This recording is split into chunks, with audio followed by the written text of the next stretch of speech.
Hi, I'm back. This time without my trusty pug Pudge. He is in the bedroom taking a nap with his father. So I figured I just got dinner on the stove and I'm waiting for that to finish cooking. You can see that I've started doing things already, and that's because I filmed this morning. I actually filmed for 2 hours and I was so grumpy. I hadn't eaten anything when I was filming and I just wasn't feeling well, and I was literally hangry. Everything was pissing me off. So I think I'm gonna scrap all that footage and just start over. I will show you how I made these, and I don't know when a good time is to insert it. Maybe once I start working on this guy. But anyway, that's that. So today I'm doing plant chores. And not really like plant chores in the way that I've done it before, where I kind of like take you along like my daily routine and whatever. It's just when I was doing my plant tour video, I noticed so many plants that needed attention and they can't really wait. So unfortunately I have to film today. My plant chores part 1 video went up this morning and I am back filming again because, like I said, I'm working double time for the next month and a half because I'm going to California. I am determined to go to California to see my family, and I just need to have enough footage and videos ready by the time I go. So anyway, that's that. I am just gonna get started. I'm gonna get the things that I need for this repot, and I will check back in with you right after this commercial break.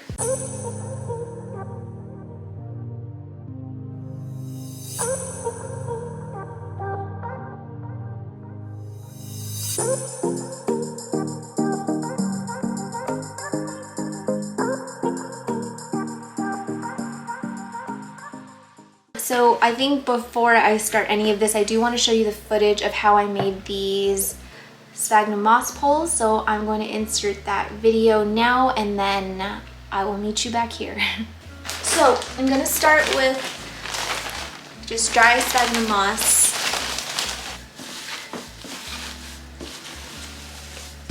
And I think that this should be enough to make my poles, hopefully. I don't think I'm gonna need more than this.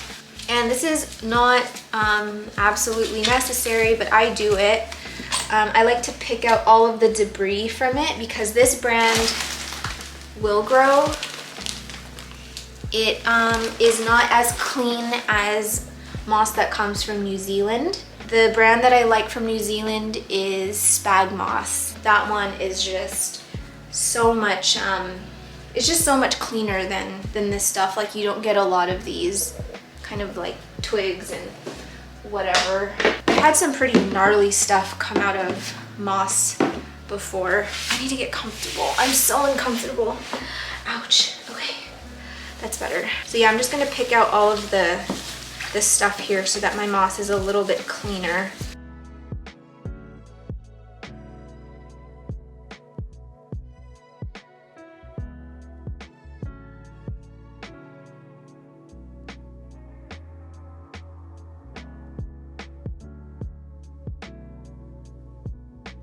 Okay, so now that I have my moss ready, this is way too wet. Like, I've got so much water coming out of here. So I'm just gonna squeeze out what I need for now. It's like plastic. Look at that.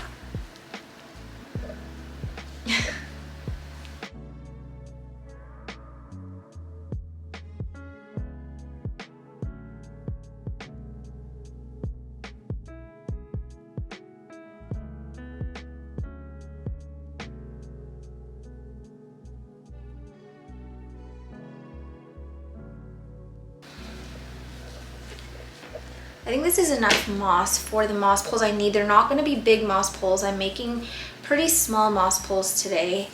So this is all of the debris that I removed. And that's just like less stuff that'll be on your moss poles, you know what I mean? What I'm going to do is I'm using these 2-foot bamboo poles. And I'm actually going to be making 2 moss poles out of this one stick. I don't have any like special tool or whatever to like cut this bamboo stick properly. So I'm just using my old shears. Oh my God, I'm so itchy. I'm using my old shears, and what I'm gonna do is just cut this directly in the center at an angle. And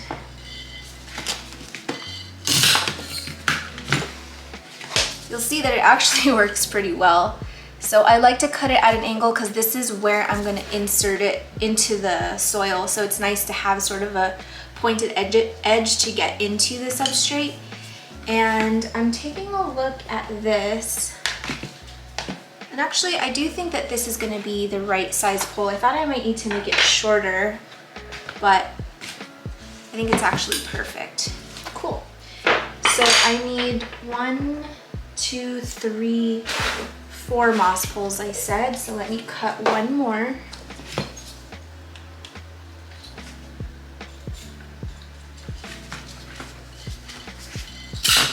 Whoa. And I actually think that these ones need to be smaller though. Well, maybe not this one, but definitely this one is gonna look so funny. So I am gonna cut this one down a little bit for this emerald dents. And I'm just going to shave off maybe this much. The trick is to do it fast so that it doesn't crack. If you try and cut the bamboo sticks this way really slowly, the entire thing will crack, so it's got to be quick. So this is going to be a good size for this guy. I could probably go even shorter, to be honest. What do I want to do? I'm going to go a little bit shorter. See how this one just kind of cracked in half? I brought my ring light closer. Okay, I think that's better. Sorry if the lighting is all jacked up today. Like, honestly, I just want to get these chores done. So we've got the stick, my moss, and string, and that is all you need, and scissors. What I'm gonna do is just take a bed of moss here and lay it down. I'm gonna leave a little bit at the end for the part that's gonna be put into the substrate. And basically I'm just going to pack and like squeeze and just roll it on to this stick.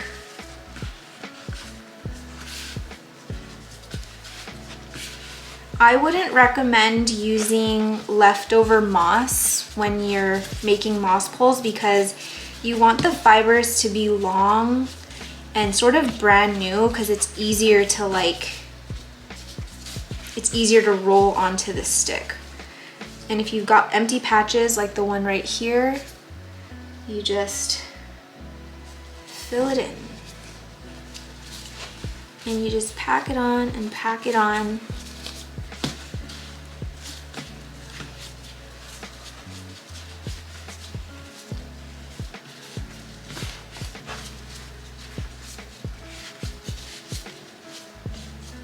Okay, and what I do is I start at the bottom of the pole and I tie the piece like this, making sure to leave some excess at the end here. I don't know why I'm wearing gloves still. I like to be able to touch my moss. And I'm gonna double knot it. I'm just going to start wrapping the pole while it's still laying down. You don't need to pick it up, and you pull it tight and you just keep wrapping, going diagonally one way. And you just pull it tight until you get all the way up the pole. And you can kind of feel where there's gonna be like holes and stuff. So you just like keep filling and making sure to wrap it If you've never made a sphagnum moss pole like this before, like if you've only made netted poles, it kind of takes a while to get the hang of it, but it gets easier. And they don't need to be perfect. I mean, they'll serve their purpose regardless, so I wouldn't worry about it too much looking super nice. And then I'm gonna pack a little bit more on the top. And then I kind of go around the top like this a few times. And then I go back down, going the opposite direction. So I rolled up this way, going up, and now I'm gonna roll back that way so that they're kind of crisscrossed on the pole. And you just wanna make sure to pull tight so that the moss doesn't fall out.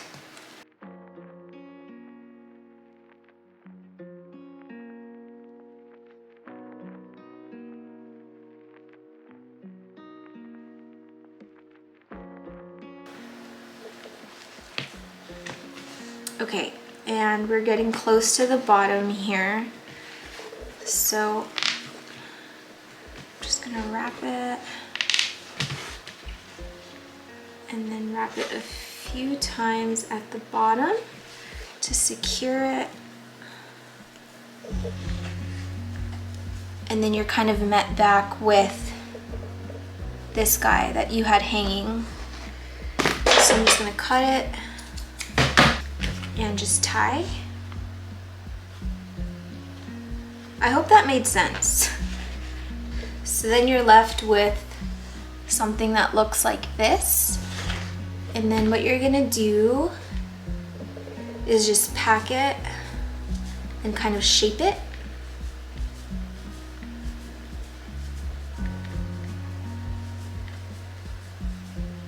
And then you take a scissor and you just start cleaning it up on the edges.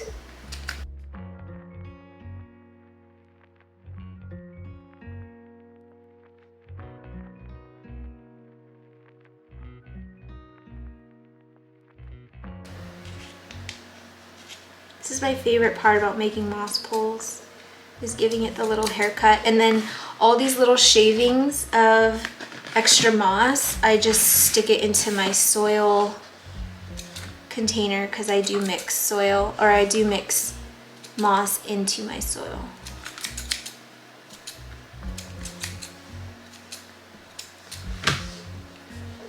And that is pretty much it. Now that we're all caught up, while these feel like corn dogs, while I am doing the things that I need to do today, I don't know, I think I'll just like kind of take you through my thought process in what I'm doing, you know, what I usually do, and do a little story time.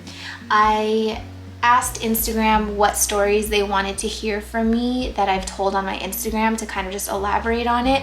And more than one person requested this, so I figured I would tell this story. And it is the story of how I became the family ghost. And I know that sounds really ominous and weird, but it'll make sense once I tell the story, obviously.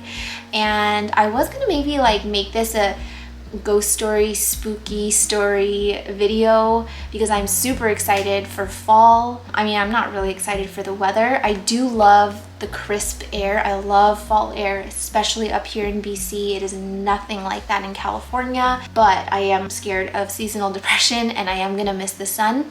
But I'm ready for October. I'm actually just ready for it to not be summer anymore, surprisingly. I think I'm hanging out with Alice too much. I'm gonna start with this. Okay, so I'm going to be potting my Florida Beauty into this pot, and you can see that there's this little aerial root right here that's poking out, and I think that's gonna be a perfect spot to get a pole pushed right up against it and give it some, like a good head start to start climbing this pole. So let's do that. So this is landscape fabric. You can get this at hardware stores in the like lawn area.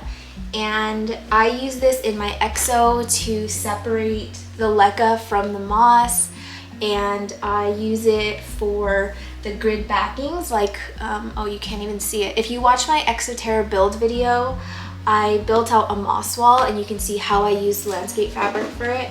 And then I also use it for my pots with drainage holes sometimes, and I'll show you what I mean. I'm working with a really awkwardly small space here, so forgive me for like, I'm just like, why does the lighting look so crappy? You can assume basically that anytime I film in my plant room, I'm gonna be a hot and sweaty mess because there's no AC up here, and oh, I need to turn off the fan so you don't hear it in the background. I made that mistake in my plant tour video. You're not gonna get me this time.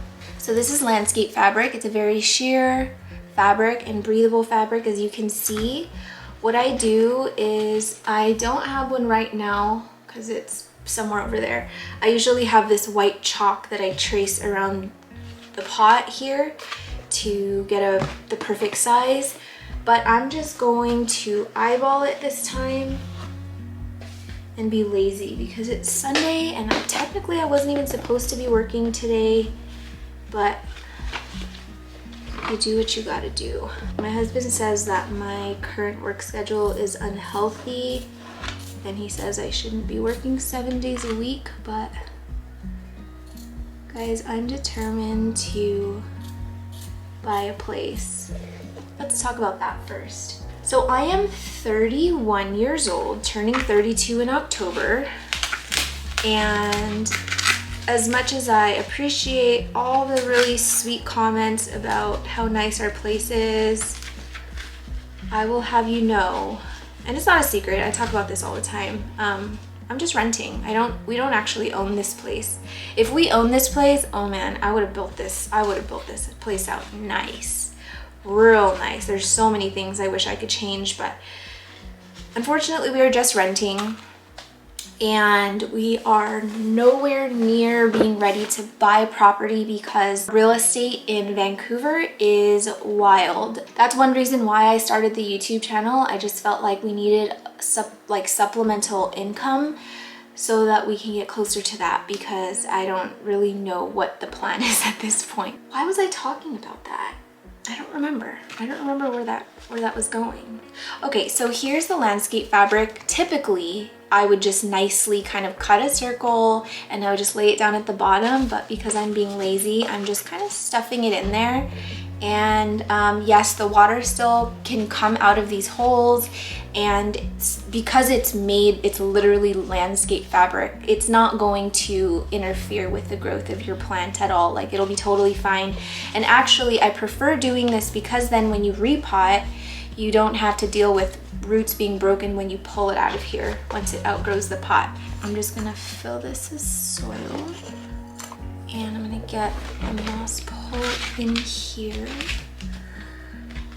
So I know that a lot of people like to center their plants like in the middle of the pot, but I don't know if you guys have noticed this. I like pushing mine to the back. I don't know, I just like it better. And I like that it's easier to stabilize moss poles when it's pushed up against the back. And if you want to know what's in my aeroid mix, I do have a video on how I make my soil, and you can get all that info there. I am actually just going to tackle this Florida Beauty. I'm going to do my gigas and one of my plants that are mounted on corkwood, whatever it's called. Those are the most urgent things that needed to be done. And then I'm gonna call it a day because it is actually getting close to evening and I need to finish making dinner and kind of get ready for the rest of the week. I haven't even answered emails or anything. I think I'm gonna save that for Monday, but I do want to get in bed early today just because I was up working till almost 3 a.m. This morning, I guess, getting that new video up.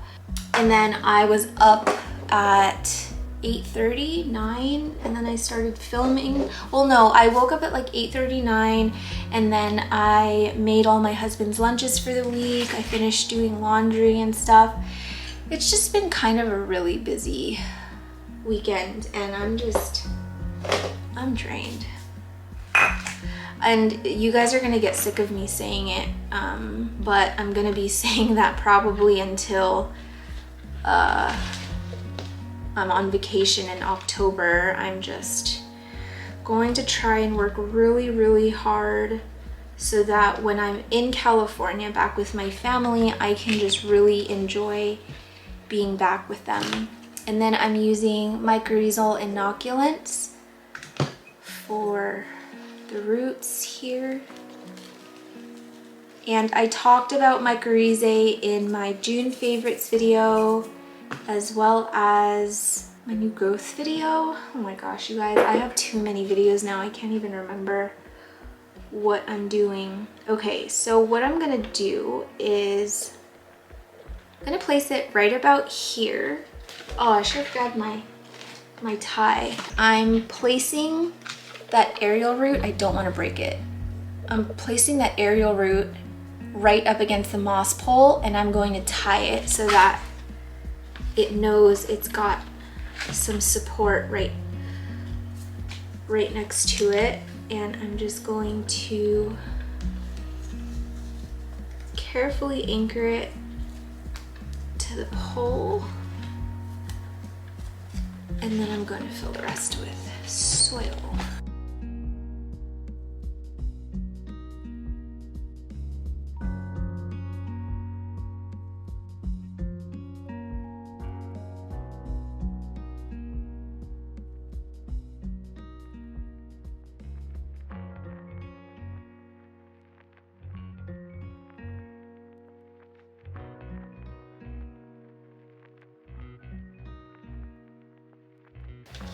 Don't want to pack it too tight. I just pack it enough so that the pole doesn't slump over. And I mentioned in my last video, let me just again grab something. Okay, I have ow, God, I wish I had some fat in my butt to brace myself when I come crashing to the floor. So I have a whole container here, or jar, of rocks. I talked about this in my plant favorites video. What? No, I didn't. I don't even have a plant favorites video. Wait, yeah, I do. Well, June favorites. Oh my God, I'm so ADHD right now. Okay, so I talked about using river rocks, or just rocks in general, in my last video, the plant tour video, about how to stabilize something. So I've just got this rock right here, and like you can see, like, you know, the moss pole isn't that wobbly, but it could be stabilized a little bit more. When I'm looking at it, it's leaning a little bit this way, and I don't want to pack it so tightly because I want the soil to be able to drain well. I don't want it to become basically a solid mass, and I basically want water to be able to flow freely down to the bottom. So I want the pole to be like this, and I want it to stay like that. So what I'll then do, I'm gonna pack a little bit more soil here. I'm just going to place a rock right here, just to keep it like in the spot that I want, just like that. Let's say, actually, I'll do it again. I'll do this rock thing again for the Gloriosum that I'm potting today, because I mentioned about using it for crawling plants, and I think that my explanation wasn't clear, and some people requested that I actually do a tutorial of it, so I'll do that today as well. The next thing on my list is this freaking gigas that I showed you in my last video as well. If this does not have rot, I would be so surprised, because these leaves look so sad compared to what they should look like. And I'm not seeing any roots along the edge of this pot. Winner, winner, chicken dinner. That is one rotty plant. Oh, I'm sorry, dude. Oh, you poor thing. Oh no. This was like my prized possession at one point, but oh look, it's stem rot as well. I mean, that was bound to happen. So unfortunately, we're starting over, you guys. I'm going to just chop all of this right off.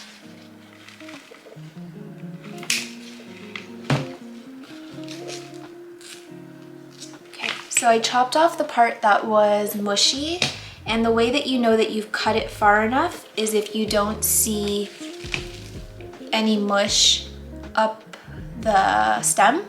But I'm not really liking the color of this stem here, so I'm actually going to chop even further and go one node higher.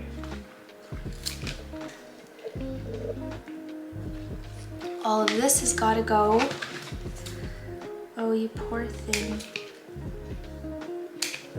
I am going to just pop this into water, and hopefully in the next few days I can give you an update of what it looks like. So this is what it looks like now, and fingers crossed, maybe by Wednesday we can get these little Dumbo ears to unfurl, because I love this plant so much. I'm so sorry. The last thing I'm gonna tackle tonight before I come back in the morning is this plant on the cork bark. And you remember I mentioned, if you watch the video, I mentioned when I don't water this every day, it just goes completely limp. And this is, we're there.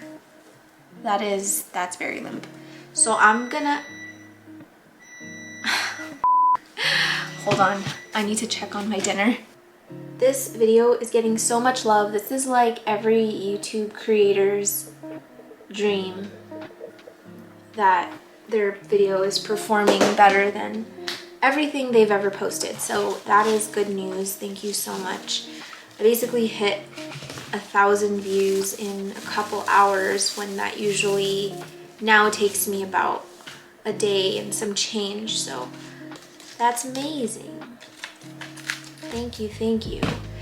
Thank you for everybody that watches. Honestly, I didn't really think that this channel would turn into anything.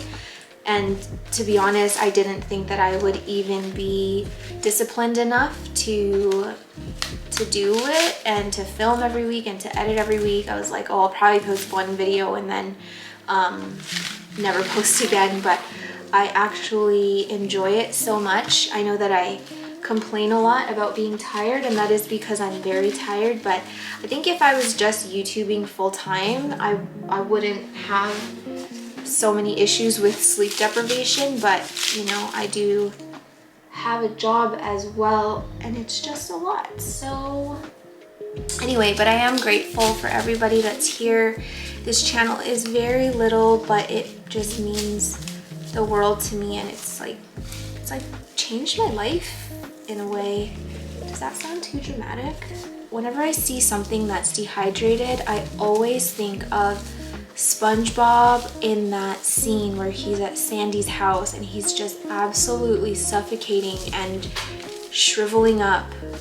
I remember watching that episode when I was younger and just being so anxious. Like, I felt like I couldn't breathe, and I just wanted to help him so bad. Like, there's that scene where they like do a really close up of like his pores and stuff. I know that he's a sponge, but they made it really detailed. I'll see if I can find a photo. I'm sure I can. But this is like dry as hell. So I think what I'll do first, I should really spray this. Is that a stem? Oh my word. Charmaine. How is this plant alive? I need somebody to tell me. How? Oh no. This stem has been in the afterlife for quite some time. This is a stem. Not my best work, I guess, but I do still have a healthy stem to work with. By some miracle, it is actually firm, there are some roots that are not completely dried out. Wow. This makes me want to take care of this plant so much more now because it's just been so hardy and resilient, and she is a survivor. What I'm gonna do is actually just pop this into a bowl of water, and I'm gonna leave it there maybe overnight because no, we can't work with this. So I'll get this in water overnight and I'll show you what it looks like in the morning, and hopefully there's like a dramatic difference so that we can have some plant ASMR. Let's get this cleaned up a little bit so that I have some space to work with. This is getting a little hectic. Some of you are gonna hate hearing this, but I believe it's very true. This is such a Libra trait to like be kind of OCD in a way and be very, very kind of strict about your cleanliness, but we're the ones that make the mess. It's like I'm like a walking hurricane of destruction, but I'm also like the cleanup crew that can clean it up in less than like 5 minutes. I'm actually very good at cleaning, and I'm not even scared to brag about it. Ask anybody that knows me in real life. I can clean to save my life, honestly. What do we want to do next? Maybe I'll do, I'm like looking at everything like I don't want to do anything. Maybe I'll do one of the moss pole plants. So let's handle my Philodendron Esmeraldense, and honestly the soil isn't even that bad, so I'm just gonna mix it back into my new soil. Oh, these roots look awful. Ugh, I have seriously been neglecting my plants so badly. These are all dried out. How is this even a happy plant right now? You are such a trooper. So here is the game plan. These roots don't look great. This looks dead, but it's not. It actually has new growth down at the bottom. They're just really old roots and they're just yucky, but I'm gonna leave it. I'm not gonna chop off any roots. And instead of getting this back into soil, I'm gonna do moss. And hopefully we can rehab it and it'll be okay. I do want to get it on a pole though, and I'm kind of thinking I can just do this little baby one. And I was hoping that I had burlap around because I didn't want to do, oh hey, maybe I can reuse this pole. Yeah, I'm gonna do it. It's not the greatest looking pole, but you know, what are you gonna do? I don't really need to explain to you how I'm gonna repot and get things on a pole. So I think I'll tell you my story. It's not a long story. It's not gonna like drag out for this entire video, but it, God, this thing is really attached to it. I'm sorry for undoing your hard work. This is a story of how I became my family ghost. Where do I start? So back in high school, I think I was still in high school, or I must have like just graduated. No, I think I was a senior. This is kind of a little bit of tea, and if you know me in real life, you might be able to put some dots together. Keep it to yourself. This was a very long time ago, okay? I'm not proud of everything I've done in my life, but they happened. So anyway, senior year, I moved, okay, rewind a little bit. I moved from San Jose, California to Sacramento, California. That's about 2 hours away. I moved in the middle of my junior year, and I know most people would probably have put up such a stink about it, but for some reason, like, I had a great life in San Jose. I had great friends, like all my best friends were there, all my family was there, but for some reason during that time in my life, I was like really itching for something brand new, and moving didn't seem like the worst thing for some reason. So, you know, I supported my parents and told them I was okay with moving, and yeah, left it all behind, went to Sacramento, and I still kept in contact with a lot of people back in Sacramento, and one of them was my ex-boyfriend's, one of my ex-boyfriend's very, very good friends. And I will say that things did not end well at all with this ex-boyfriend, like at all. Like he did me so dirty. So he had no right to have any say in who I was dating or what I did with my life. Honestly, like he can go f himself. He can still go f himself. So anyway, I moved to SAC and I stayed in contact with one of his friends, and I actually, it's funny because before I was with my ex-boyfriend, I actually had a massive crush on this friend. But you know, he was one of like the cool guys at school. So I was like, he's, you know, he was a senior when I was a freshman, and I just wanted to stay in my league. And so I didn't even go for it. So many of like the popular girls at our school were after him, and I was just not down to I just wasn't gonna go down that road with him. I was like, you know what? I can appreciate you. You are a beautiful man to look at and very, very fun to hang out with. But I'll just date your friend instead. So dated his friend. Anyway, whatever. We broke up. And then my senior year, we reconnected, and we had, long story short, Dad, if you're watching this, I'm gonna just give you 5 seconds to just close this window right now, or mute it, or just go away. Just don't, this is not the place for you today. Thank you for your support. I love you very much, but shield your ears. I had a very special relationship with him, okay?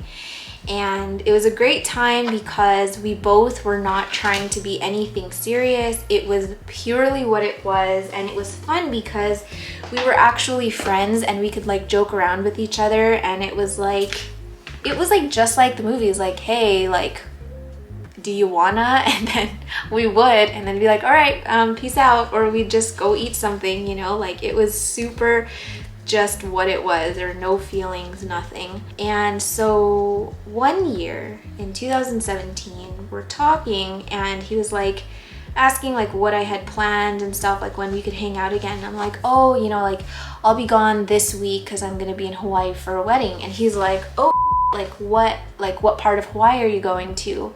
I'm gonna be in Hawaii that week too. And we were literally gonna be on the same island during the same week. I was going there for a wedding, he was going there for a family trip. And it was so like serendipitous that happened. So anyway, he's like, yeah, we should meet up, you know? And I was like, hell yeah, I'm down. Like, I feel like no 19-year-old would turn an opportunity down to like be in Hawaii with their crush from high school, you know? Like, I was like so stoked, and I was gonna do anything to make sure that like we made some memories. So here is something you have to know about my family, and this is gonna be very, very hard to explain. We have a ginormous family, and we have a ginormous family not because, I mean, there are a lot of siblings from like the last generation, but it's because we just take everybody in. And what I mean by that is that like usually I would say it's typical that like your mom's side and your dad's side, like they're very separate. You guys have your separate things with each side of your family. But the way our family is like, we don't have that separation. Everybody is very, very close. So let's say that cousins on my dad's side and cousins on my mom's side, they're all very close, which I don't think is super normal. I don't think that that's the typical thing. Put it this way, I don't even know how I'm related to so many of my cousins. I think because it gets so jumbled because everybody is just taking in everybody. And that's how it's been. That's why our family is massive, and I love it. And I love that I don't even know how I'm related to some cousins, but you know, that's just what it is. I heard the stove, so I'm gonna check on my cooking really quick and I'll be back. So because our family is like so close, they always want to do everything together. And when we went to Hawaii, instead of everybody getting like their own hotels and stuff, a bunch of us, like a bunch of our family members, maybe like 6 separate families or maybe even more than that, we all shared this big house. And I feel like I have a splinter. And everybody was just kind of sleeping where they could fit, basically. Like, we didn't even have our own beds. I think I remember we were all sleeping on the floor. We were like sardines. It was like all of our cousins just laying down where we could fit on the floor. So sneaking out of this house was going to be a challenge for sure, without anybody knowing, because I've got aunts and uncles and grandmas and grandpas and my parents at this house. But, you know, I was determined I was gonna get at least one night that I would not forget in Hawaii with this guy that I just had a lot of fun with. So I went there for the wedding, and the plan was to meet the night of the wedding, like after it was over. And so we get home pretty late. I think we got home at around 11 o'clock at night, and then no one really slept right away. Like, people were still like socializing and talking and stuff. Some of my cousins stayed up pretty late, and I was just like, oh my gosh, everybody go to sleep, you know. And this guy was like asking me for updates, like, hey, like, what's the deal? Like, should I head over now? And because he was coming from across the island. Finally, everybody kind of goes to bed around, I want to say like 1, maybe 12:31. And I knew that I had already scoped my exit routes. I couldn't go out the front door because the front door would beep when you open the door. It was like, it was connected to the alarm. But for some reason, the sliding door to the backyard was not alarmed, or it didn't, at least it didn't beep, at least when you open the door. So I was like, okay, this is gonna be my way out. The only issue was that I had one of my aunts sleeping on the couch that was basically right next to the sliding door. So I'd have to like get past her somehow to get out of the house. I'm not liking the way these roots look. Well, it's not bad. It's just, I feel like it should be way more rooted than this. If you didn't watch my last video, the plant tour video, part 1, I talked a little bit about this substrate. It's like shrimp substrate. I'm blinking. I can't think of it. Just go watch that video. It'll tell you what it is. This is kind of an experiment that I have going right now, but I'm going to get it into a different mixture, I think. I kind of want to try mixing this with Pon, but I don't really want the leca in there. I'm gonna pick out the leca. I'm so annoying. Why don't I do these things before I act? Like, why did I pour this into the bowl? Okay, anyway, so I had to sneak past my aunt on the couch to get out of the sliding door. I kept going back downstairs and kind of like peeking just to see if she was like really in deep sleep. And when I could hear that she was getting real breathy, like, you know, a little bit of the mouth snoring going on, I was like, okay, it's time. I can do this. So I'm all jacked and I'm like psyching myself out, and then I start walking towards the sliding door. She rolls over, she starts fidgeting, she rolls over, and I stop. I'm just like not making any moves. And then she stays there. I wait for like maybe 30 seconds, and then I keep walking. I'm walking, and I'm so close to the sliding door. I grab the handle of the sliding door, and before I pull it open, I wanted to look at my aunt to make sure she was still sleeping. You guys, she was sitting up, staring at me, dead ass in the eye, staring at me, kind of like squinting, like she didn't know what she was looking at. And mind you, it's really dark. So I'm just like holding the sliding door, staring back at her, thinking, what the do I do now? She didn't say anything, so I was like, maybe she's sleepwalking, or she's like not fully awake. So I just start opening the door. She's still staring, and I just kind of slither out, and then I close the door. And I'm like fully waiting for her to like come after me, and I like run to the car, and I'm like, you gotta go, like go faster, you know? And I look back, I never see my aunt come out of the house. At this point, I was like kind of paranoid. I'm like, I'm gonna get a call from my mom any second. Like, she's gonna do a sweep of the house. I'm gonna be caught whatever, and I was fully ready to just get in trouble and be like, I'm not coming back, like I'm already out, I'm fine, I'm safe, like I'll be back in a couple hours. Keep in mind, at this time in my life, I was very rebellious and I didn't have the greatest relationship with my dad, and I kind of didn't care if I got in trouble, really. I mean, I cared if I got in trouble, but I didn't really care. Like, there was nothing that they could do to me really that would be punishment, because I was already so sheltered. I wasn't allowed to do anything, which is why I rebelled so hard. And I think that I can tell you stories of growing up with my dad in a totally separate video. Like the time he went to a school dance with me. Don't think I forgot that, Dad. So anywho, I stay out for a couple hours, have an amazing night with my special friend. I wasn't really worried about coming back home, because if I got caught coming back in, I could just say that I woke up super early and I was just like out for a walk, or I was just out in the backyard, because it was a really nice backyard. It was like very scenic. So it wouldn't have been weird if I came back in when the sun was already up. So actually when I got back, nobody was awake yet, and I was able to sneak back up and went to sleep, and I stayed asleep for a very long time because I was exhausted. I had been up for more than 24 hours at that point. And I don't know where my leca is. Oh, it's right there. I think I'm gonna do pawn, leca, and this substrate. So anyway, I'm the last one to wake up in the morning naturally, because I had gotten home so early in the morning.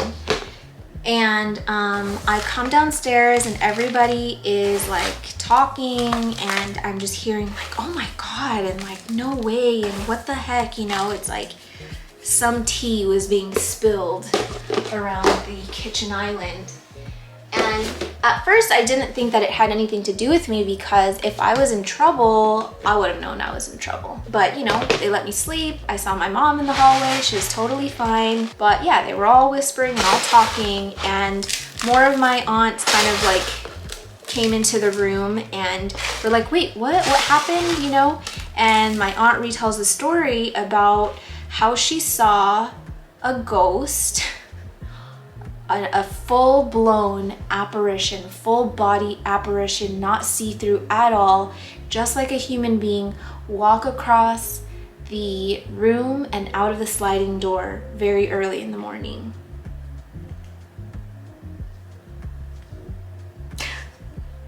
When I tell you I went cold, all of the blood drained from my face. The only person that knew I was leaving was my cousin, who was the same age as me, and she was like, you're hella dumb. And we just shot this look at each other like this is happening right now, you know? We're both kind of laughing inside, and I'm like, dude, nobody knows it was me. That is amazing. And naturally, I feel like someone would fess up and be like, it's not a ghost, like, don't freak out, you know, it was me. No, I didn't say a word. Never did say a word. And my whole family went that entire trip thinking that our Airbnb or whatever was haunted, and there was a little girl ghost. And you know, I was like, oh, that's funny, that's a funny story, and now it's past. Oh my gosh, how many times, just when I had thought that, you know, like it was never gonna get brought up again, it was just a thing that happened in Hawaii. No, every time we go camping or we have some kind of family gathering and the topic of ghosts and the paranormal is brought up, guess which story always gets brought up? The little girl in Hawaii. AKA 19-year-old Charmaine going out, sneaking out to meet her special friend. That is our family ghost. I have never said a thing till this day because I felt like I needed enough time to go by, that I was old enough that I couldn't get in trouble. And I kind of feel like where I am now is a sweet spot, you know?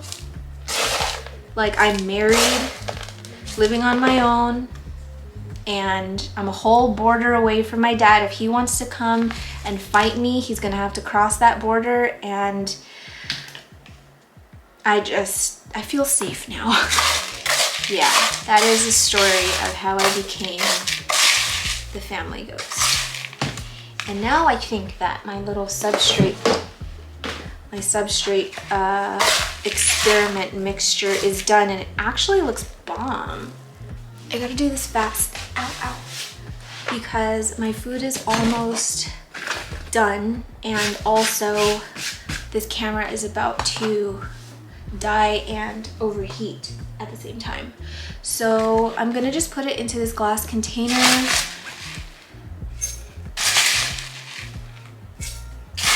And instead of getting it mounted on the cork, I'm just gonna do a moss hole and call it a day.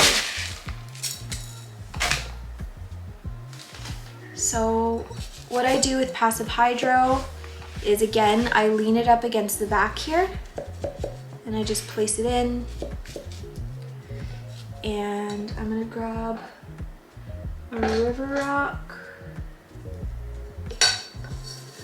and I'm gonna put one on both sides and fill with more substrate. And then I'm going to get this little dude.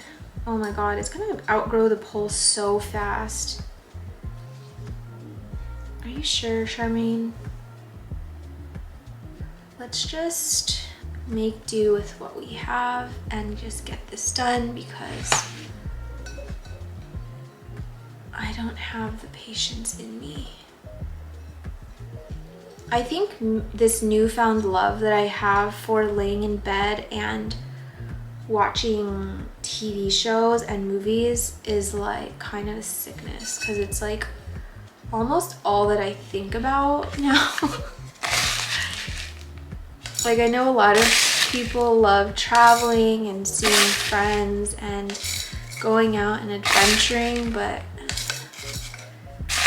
I like that once in a while, but honestly, just staying in bed has been, there's just nothing like it.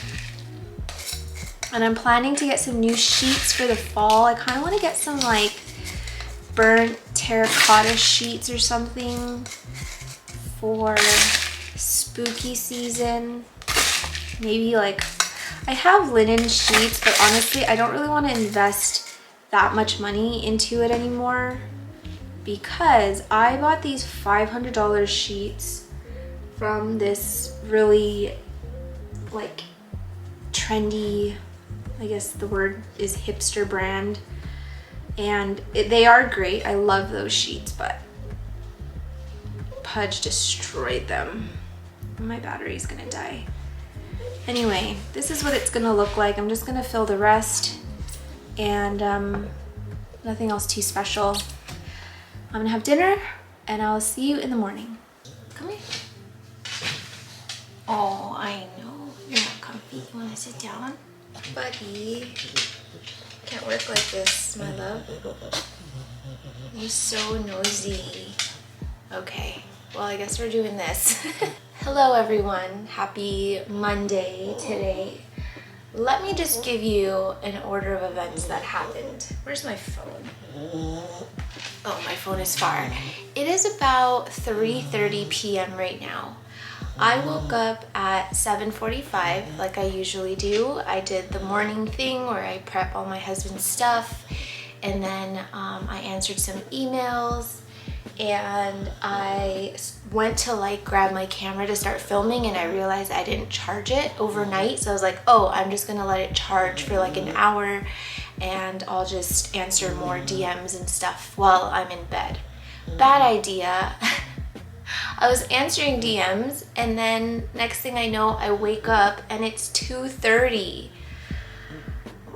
Why'd you let me sleep so long? Of course, Pudge was right next to me. He's just always stuck by my side every day. Yeah, I slept for so long and I still feel tired, but you know, I'm here. I made some coffee and now I'm ready to start again, right? You want to finish? Okay. Can you move over here, my love? Can you move over here, baby? Look at my hand. Can you go over here? He wants belly rub still. Pudgy, go over here, baby. No, go over here. Mommy has to work. I gotta work.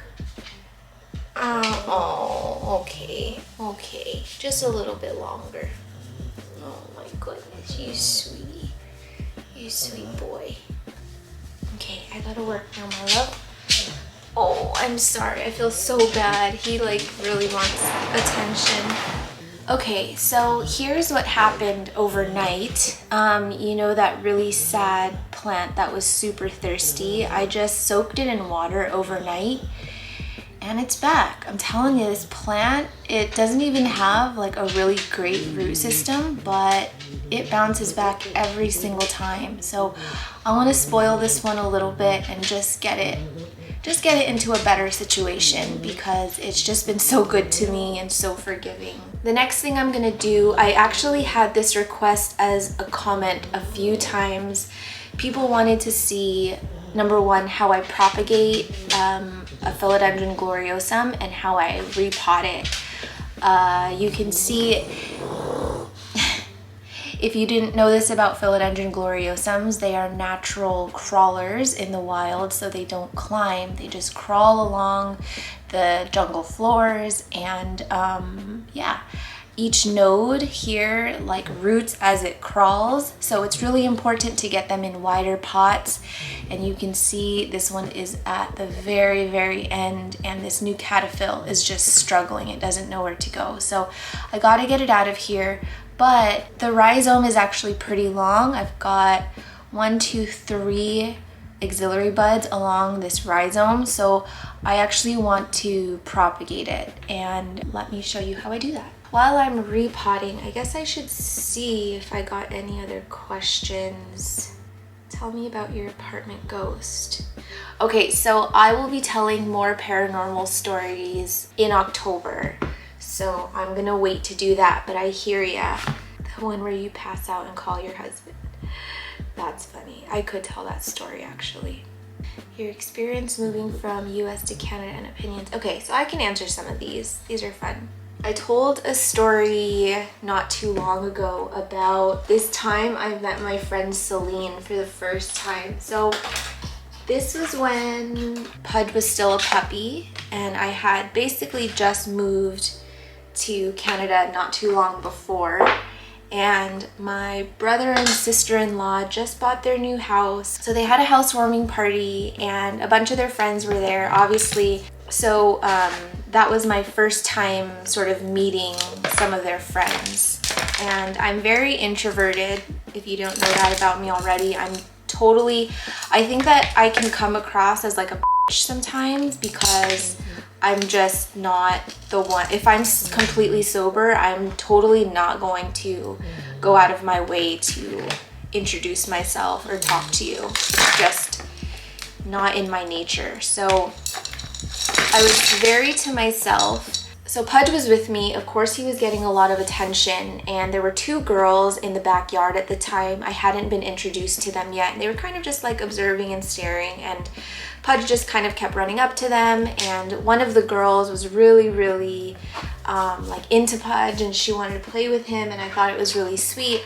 Over the course of the night, we're drinking more, and as I drink, I do get much more extroverted. So we end up talking, and this girl and I just sort of clicked, and literally by the end of the night, we were just like rolling, laughing. Like literally, I kid you not, I almost peed my pants at one point because we were laughing so hard. And I don't even remember what we were laughing at, but yeah, we just like got along really great. And of course we like exchanged, I don't remember if we exchanged like Instagrams or like I gave her my number or something, but yeah, we became friends. So let me pause the story really quick. So I want to keep some roots on this plant here. So I am gonna just chop it right here because we've got an auxiliary bud right here and another one there. So I'm just gonna chop.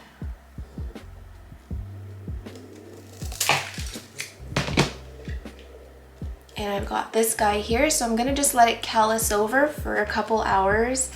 And while it's callusing, I do wanna keep these roots hydrated. So I'm gonna grab my rooting powder and some wet paper towel. Okay. Pudge thinks it's food. So all I'm gonna do is get these roots under the wet paper towel so that it just, it doesn't dry out. And I'm just gonna leave this rhizome out in the open to callus. Okay, so I've got my rooting hormone here. This is also mixed with a little bit of sulfur dust for like antifungal. So I'm just gonna take this cut end, which is such an awful cut because I just used a scissor. I actually don't have shears right now. The shears that I use to cut my sticks, that's out of commission. I'm not using that for plants anymore. It's just, it's done. So I need to get some new shears, but a scissor will do. I've propagated a lot of plants with scissors before. So I'm just gonna dip the end here in the rooting hormone. And then I'm gonna do the same thing. I'm actually just going to, let's see if I can fit both of these in here. I just want to wrap the roots and just leave that cut end out of the paper towel. So I just kind of got it like this. And I'm gonna let this sit for about an hour to callus over, and then I'll come back to it and repot it. Let's handle this nasty situation. If you guys remember from last week, I have this Raphidophora tetrasperma that has just, it's seen better days. It doesn't look great, and honestly, I'm kind of tempted to just chop it at every node and propagate, but I really don't want to deal with that. So I'm just going to get it out of this pot. So anyway, I meet my friend Celine, and yeah, we exchange numbers or whatever.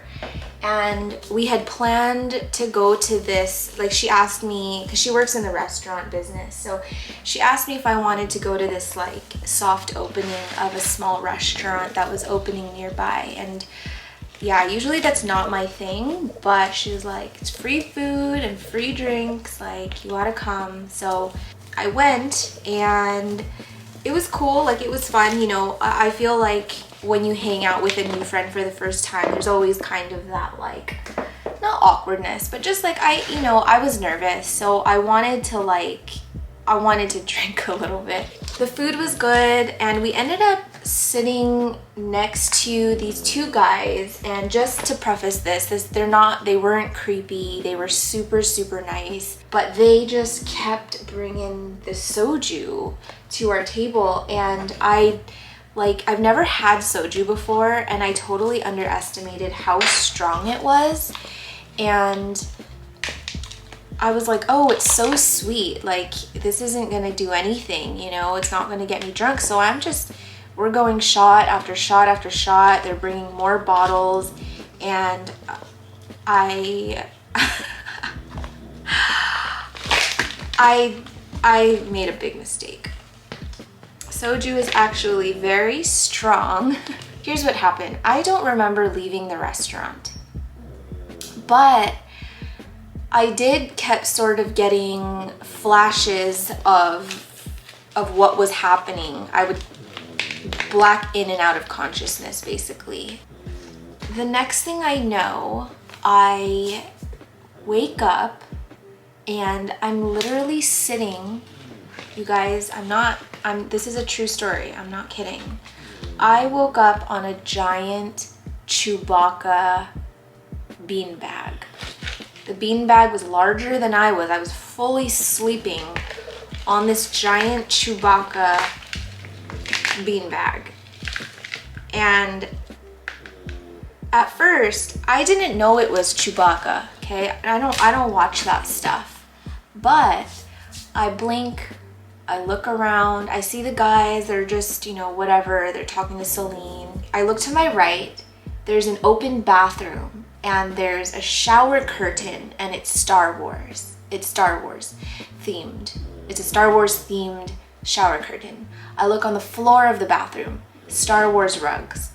I start scanning the room, Star Wars posters, Star Wars figurines, Star Wars everything I was in a very, very nice like penthouse. Like I was in some kind of rich penthouse suite type place, but the entire penthouse was Star Wars themed. And that's why I knew I was sitting on a giant Chewbacca. It was furry, it was very comfortable. It had eyes and a mouth. It was Chewbacca, you know? And here was my first thought. My first thought was, how the f did I get here? Second, who the f would design their entire penthouse suite Star Wars themed? And then third, I was like, I really hope these guys aren't crazy. But you know, I felt comfortable with them, and they were, you know, they let me sleep. I think I even had a blanket over me, and Celine was just, you know, she was shooting the shit with them, drinking more, and it was a good time. It's just, I'm such a lightweight and I just drink way too much soju. I need to figure out what I'm gonna pot this in. I think I'm actually going to take this moss pole apart. Yeah, that's what I'm gonna do. Okay, so anyway, I'm thinking, first off, like, I want to go home because I was extremely drunk. I was at that point drunk where I'm like, I'm about to projectile vomit all over this Star Wars themed penthouse, and I just want to vomit in my own house, right? So I don't know how. I really don't know how. I don't really remember this too much, but somehow I managed to get in contact with my husband, and I guess gave him the address of where I was, and he rescued me.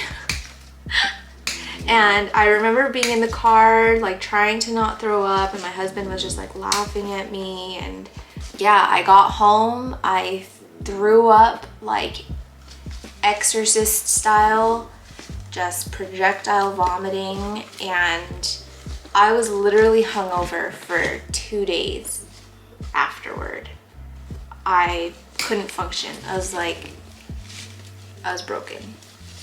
And so I remember I texted my friend Celine the day after, and I'm like, it's literally like that Step Brothers line where he's like, what the f happened? That's exactly my thoughts when I woke up that morning. I truly could not even believe like how it happened. Anyway, that was the story of the first time I ever hung out with my friend Celine and ended up in a Star Wars themed penthouse. And yeah, it's just good times. Celine she's a wild one. I can only wild out with her so many times because I need like a longer recovery period in between, whereas she's always just kind of ready to go, you know. So sorry, I didn't even walk you through this. When I remove plants off of a moss pole and it's really, really rooted in there and I'm not even trying to save the moss pole anymore, it's literally like a puzzle. I just start snipping away at the grid, trying to free up the roots, and that's really all there is to it. There's no special technique or anything. It's just take a scissor and start cutting. And I'm probably gonna regret this, but I think I'm gonna try growing this one outside of a greenhouse. Just because, I don't know, it feels kind of silly to grow a Raphidophora in this exo when it's so large. I'm gonna answer another question, which is, how did you meet your husband and how did you end up in Canada?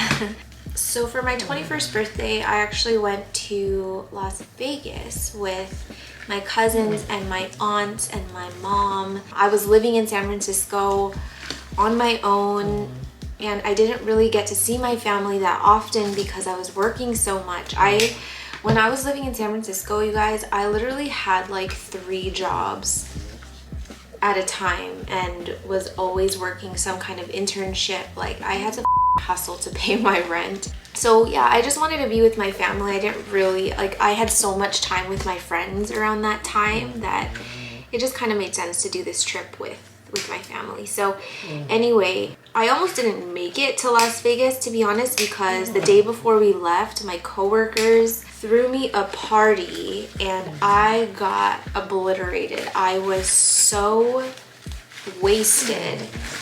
And my mom, she came to San Francisco to stay with me the night before with my aunt, since the airport was closer to me than to her. And she calls me, she's like, where are you? Like, we're here. And I was just, I was wasted. She's like, oh my God, are you drunk? I woke up the next morning and I was like, I'm not gonna make it. I cannot travel right now. I cannot get on a plane. I am so hungover. But of course my mom and my aunt were not gonna let that happen. So here's where the mess started. My aunt gave me she said that it was an anti-nausea pill, okay? I was like, yes, say less, give that to me, give it to me now. So I take it and I'm like, oh, I actually do feel better. Except this anti-nausea pill was Benadryl. Not anti-drowsy Benadryl, it was straight Benadryl. And you guys, Benadryl knocks me out for days. So I pass out the entire way to Las Vegas. I don't remember making it through security check. I don't remember boarding. I don't remember being on the plane. I was out cold. And the next thing I know, we land in Las Vegas and I'm literally like a walking corpse. I had no sense of reality and I was like barely conscious. So I don't really remember the first day in Vegas. Honestly, I know that we did a bunch of things. We saw family in Vegas. We did a whole party. Can't remember it. I'll see if I can plug in a photo.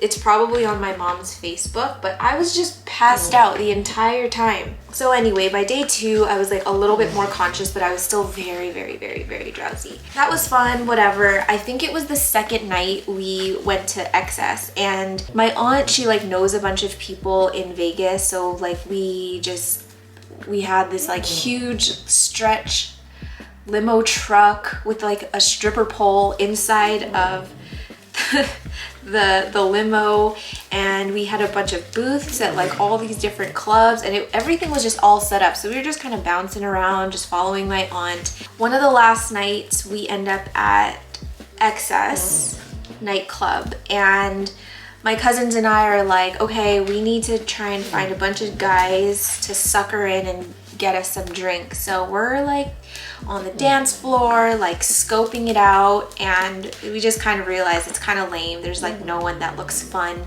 So we're like, okay, let's just go to like the next club that we have a booth at. So we start leaving, and then someone pulls on my arm, and I look back and it's this guy, and I'm like, oh, he's like actually cute, right? Like totally my type. And he was like, where are you guys going? Like, we have a booth, like come drink with us. And I'm doing the whole like, oh, I don't know, like we kind of have like a booth at another club. This place is kind of lame, yada yada. So he's like, just come like for a few drinks, like it'll be fun, you know, like bring all your girls. So we're playing hard to get, and I'm like, should we, you guys? And obviously we end up going to their booth. We drink all their alcohol, and I'm with this guy all night basically, and like my group of girls are with some of the other guys, and we just have a really great night, and it was super fun. We basically hung out with them all night and stayed out till almost 8 in the morning. And my now husband was in this group of guys, and I literally probably said like one word to him the entire night, which was like hi and bye, and that was it. So anyway, we leave Vegas. I end up like obviously like me and this guy exchanged numbers, were texting and stuff, and we had to use, he like had me download some like sketchy ass app, right, to text him because he's from Canada and we can't just text normally. So I download this app. I don't remember what it's called, but we're chatting there. Oh my gosh, Pudge. Was he snoring the entire time I was talking? I don't even hear it anymore. It's like white noise. So sorry, that was really loud. I just realized how loud he was snoring. So for a few weeks after we're texting and whatever, like video chatting, and like I actually really like him, and I exchange or some of his friends that were there in Vegas like added me on Facebook, and I actually got really close to his one friend, John, and I was texting him too, and like I was just like, man, these guys like that we met are just like so cool, like they're so nice, and like it's cool that they want to like stay friends and stuff. So I ended up dating his my husband's friend for, I think it was close to a year. It was nothing super serious. Like he did come visit me in San Francisco once. I never visited him in Canada, but yeah, it was really casual, like no title, nothing. We were just literally talking. So anyway, obviously that didn't work out, but I did stay friends with Vince. Vince is my husband. So I stayed friends with Vince. I stayed friends with John. I stayed friends with some other friends that they were there with, and basically like they were just my like friends in Canada, and it was cool. Like I had this whole group of guys that I knew there. Fast forward to 2010, I was in a relationship, and I don't think that my ex-boyfriend watches my YouTube. Like we're not even friends on social media.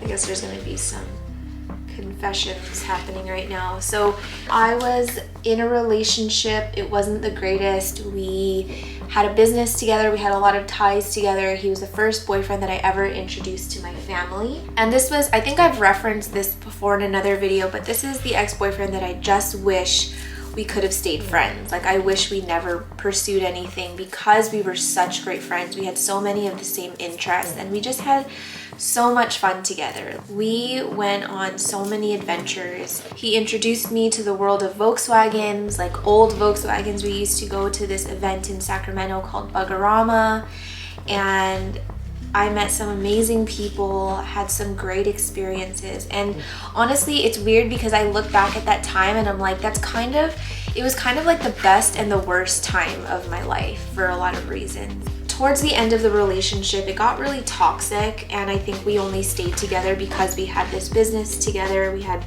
again, a lot of ties. I was living with him, but it got to a point where we were just kind of like, what is this, you know? Vince, he messages me and was like, hey, I'm gonna be in LA. I'm going to a Lakers game with some of the guys. Like it'd be cool if like you can go and meet Lynn. Lynn is my friend who lives in LA, who we had mutual friends. So he's like, yeah, maybe you can stay with Lynn and like just come hang or whatever. And I was like, dude, that sounds amazing. I could use a trip right now. I like kind of need to get away. Like it's been a rough few weeks, you know, but I was in a relationship, I had a business again. I was just like, I don't know, I'll think about it. Keep in mind, over the years, I always thought I kind of fell for the wrong guy because, you know, I dated his friend, and Vince and I just had like the most amazing friendship. And I just always thought like, man, whoever ends up with Vince is just gonna be so lucky. Like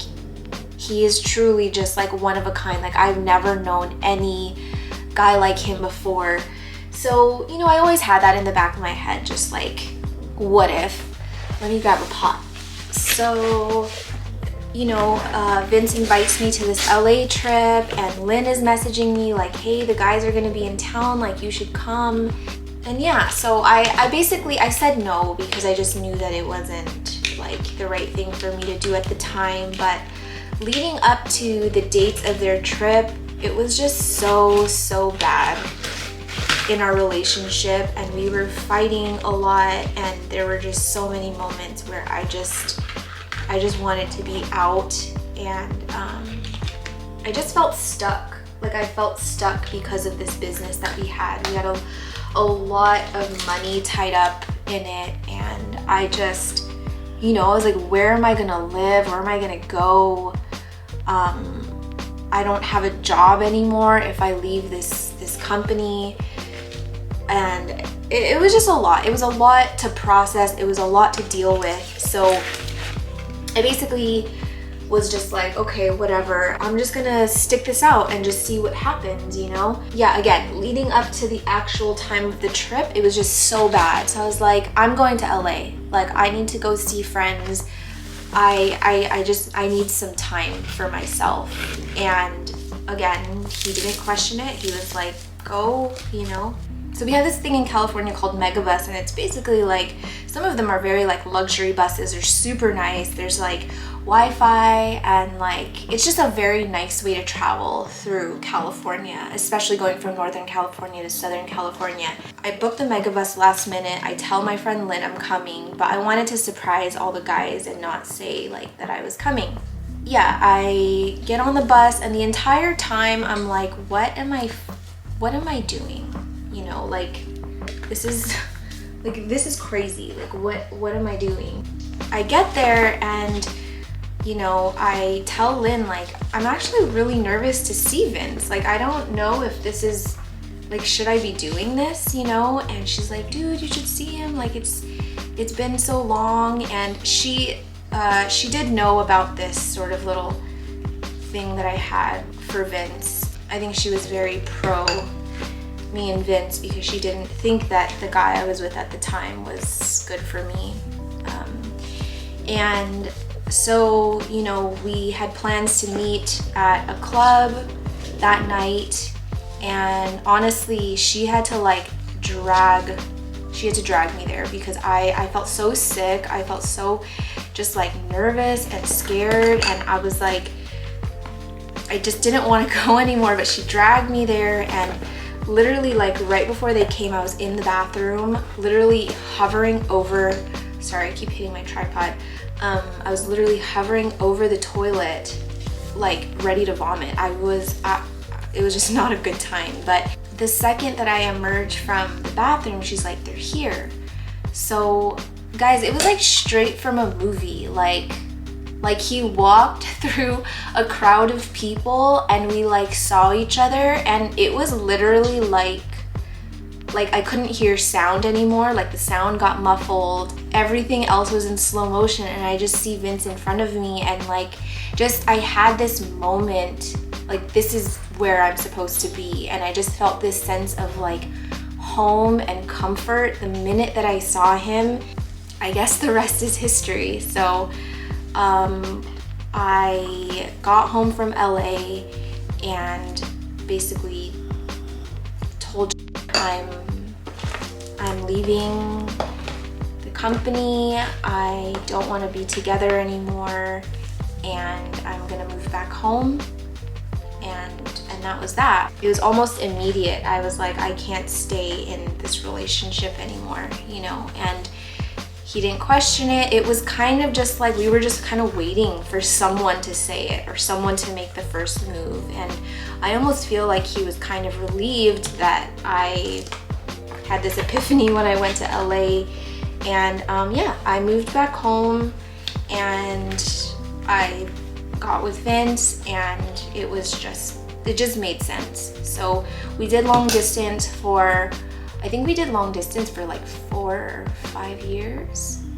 Wait, 2013, 14, 15, 16, 4 years. I didn't move to Canada until 2017 because obviously we had to like get married and do PR stuff, and it took a while, but yeah, I've been here, and I really love it. We never had sort of a disagreement on who would move where. I just always felt like I was meant to live somewhere else. I love California, but I don't know, I just never felt like that was where I was gonna end up. And you know, as I was dating Vince and visiting Canada, I just felt so at home here. I loved being so close to the mountains, being so close to so many beautiful bodies of water, and it just, you know, it just felt good here. And obviously Vince was the guy that I wanted to be with. So yeah, I moved here and that was that. And honestly, it's been like, I think the hardest adjustment has probably been the weather. I will say that I love the fact that like I can actually feel seasons here. You know, in California, it's kind of just like a year-long spring and summer with a little bit of winter, but it's just kind of like always sunny and warm and whatever. Like there is that period of rain and cold, but it's very short. Here it's like you can really feel the seasons, like, oh, it's definitely like winter now, or like, oh crap, it's summer, you know. And you kind of get a feel of like all these different seasons, and it's kind of magical. Like I definitely prefer warmer weather over cold weather, but I'm in awe every time I wake up and it's snowing outside my window. Like it's just so magical. I don't know, I love it up here. The hardest part has definitely been being away from my family. I often tease my husband and ask him what it'll take to get him to move back, or to get us to move to California, because, you know, I have a niece now and my parents are, you know, they're getting older, and I just like, I crave being back home with my family because we are very close, and I'm so close with my sisters. And if any of you guys know how me and my sisters are in real life, like we just have such a great time. They're so funny, and I don't know, we have a great relationship, and I just really miss being with them. And I feel this sense of FOMO, if you know what that means, fear of missing out. I have this sense of FOMO when they're with my niece, and like they're, you know, they're all kind of in this new chapter in life almost without me, if that makes sense. Like I just get to see everything from afar and watch everything from a screen, and it does get hard. I love it here, but I miss my family, I'll say that. In terms of things like healthcare, oh my gosh, it's like, honestly, I still get confused sometimes. Like I'll go to the dentist and they'll be like, all right, we'll see you in 6 months, or like I'll get all this work done on my teeth, and then it's like, all right, have a great day, and I'm like pulling out my wallet ready to pay something, you know, and nothing. So the healthcare system isn't perfect, but I will tell you, it is, I just feel so much more comfort living here because I do have a lot of health issues. There are times where I feel like I need to call 911 or like rush to the emergency, and my first thought isn't, how much is this gonna cost me?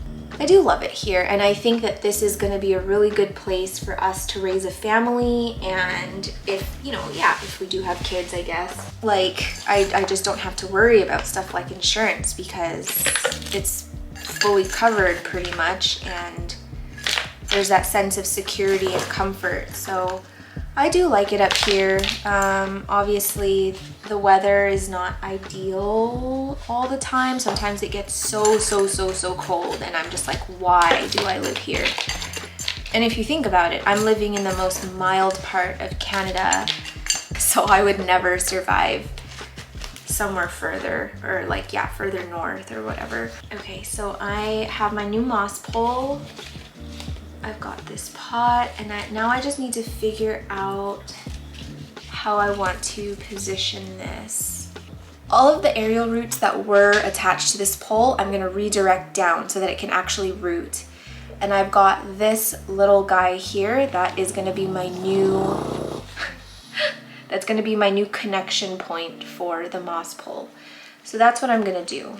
And then we're gonna call it done on this guy. But I am gonna add some mycorrhizae. Oh my goodness.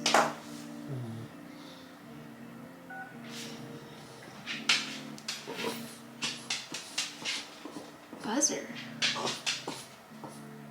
I don't know if I'm expecting that. I mean, that must be a package. I actually have quite a few PR packages coming, so that could be one of them. And Pudge goes nuts when someone buzzes. As you can see, he's hot and bothered now. So I guess after I pot this, let's take a break and see what is at the door. It could be nothing, but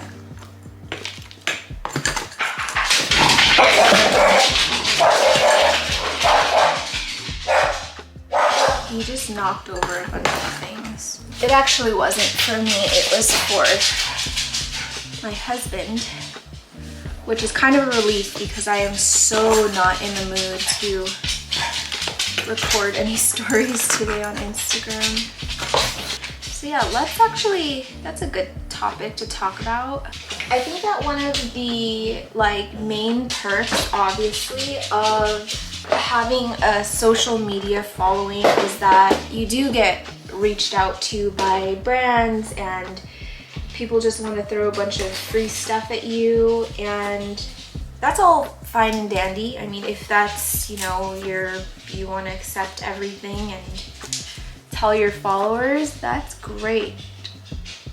But I've just known from the beginning, when I started to notice that my following was getting a little bit bigger, I was like, I don't want to be that. Like, I want my followers to like trust the things that I'm, I guess, essentially promoting to them. I want them to know that I'm not just accepting everything that gets thrown my way. So my goal with accepting collaborations and like PR and stuff, it has to be stuff that like I actually need or want for myself, or a product that I truly believe in, or is just like a product that I feel like the people that follow me would genuinely like, and is a small business. Yeah, if it's something that I don't like really love or need for myself, and it was like a big business, you know, I likely wouldn't accept a collaboration. But I do love working with small businesses because I have a small business for myself, and I know how hard it is to get your name out there. But on that note, I also know how costly it can be to work with like influencers and stuff and sending out free product. So I only will accept it if I feel like I can like bring something back to them. You know, I'll never accept a product, even if I really like it, if I don't think that like I'll be able to do anything for them. Like, I've actually been offered some pretty cool stuff before, but it's like, can I actually bring business to them? Probably not. And you know, I just don't want to waste anyone's money.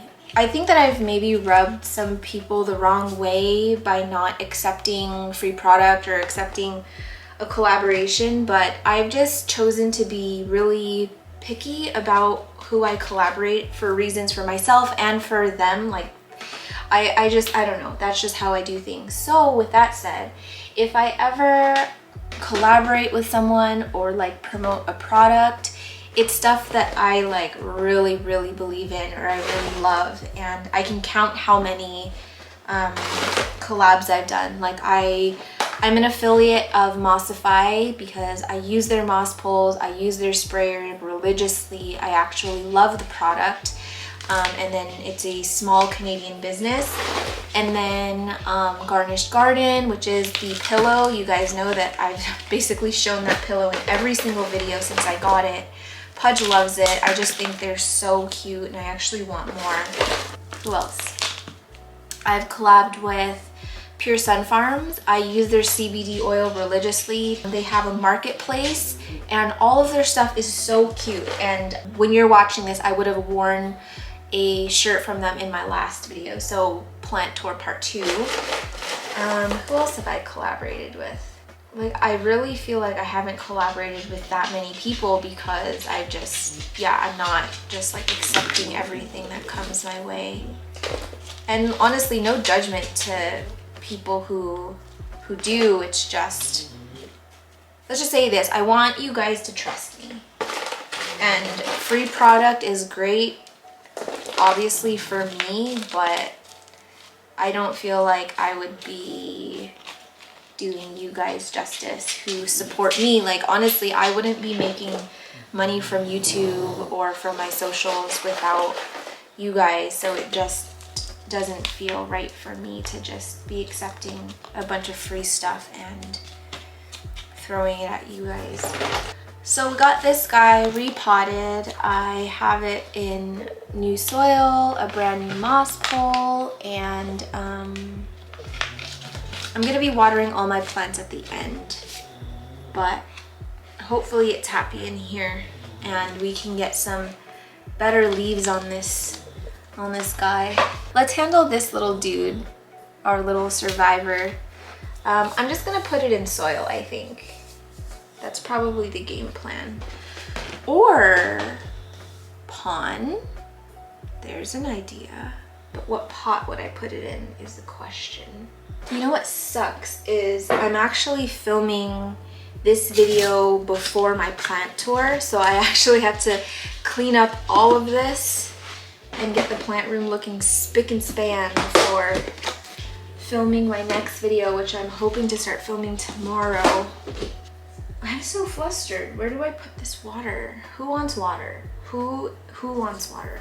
I'm just gonna fill it with a little bit of perlite, and this perlite, it actually has a lot of like fine green perlite in here because I didn't sift this batch out because I've been so lazy, but what are you gonna do?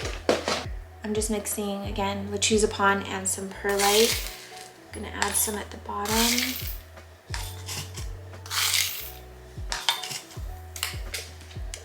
And I do have a bit of moss stuck to these roots, but I'm not gonna worry about it too much because the roots are very, very fine and I'm not wanting to break them. So I'm just gonna leave it, and I'm gonna add some mycorrhizae. My camera is on its last leg, so I gotta hurry.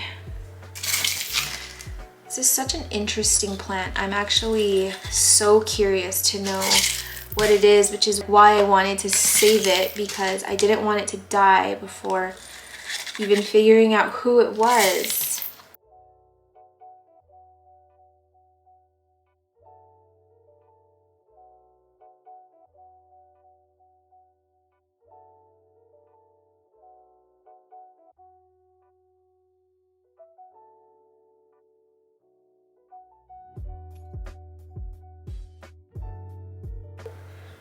Okay, so that is pretty much how I'm gonna pot this. Hopefully it's not, it doesn't have too hard of a transition from moss to this substrate, but I really don't think it will because, I mean, this thing is just a trooper, so.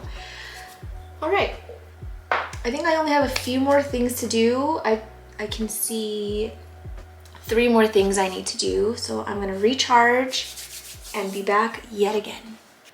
Okay, so while I was letting my camera charge, I noticed that this pink princess was having a little bit of a time unfurling. So I know a lot of people say to leave it alone, but I'm sorry, I never leave it alone. So what I do is I start by wetting it a little bit, and I'm just using my Mossify sprayer. And then I take my little handy earwax scraping tool, and I start by sort of lifting the sheath. I'm gonna try and see if I can get this framed right. I lift one side of the petiole and I just slide it upward and kind of release that film. Yeah.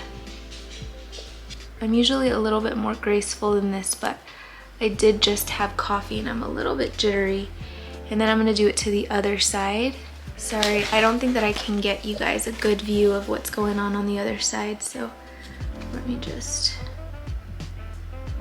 try and do this without damaging my plant.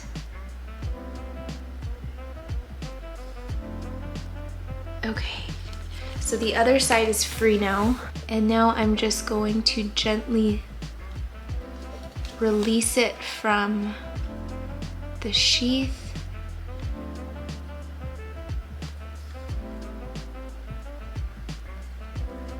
Like this.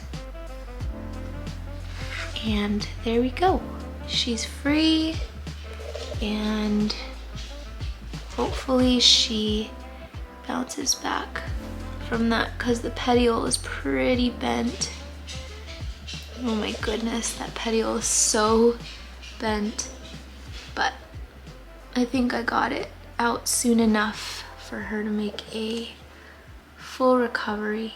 If you don't have one of these already, please get one. It's amazing. I use it for so many things. It's like one of my favorite non-plant tools. The next thing I'm gonna do is get this guy off of this cork bark, because like I said, it gets really dehydrated here.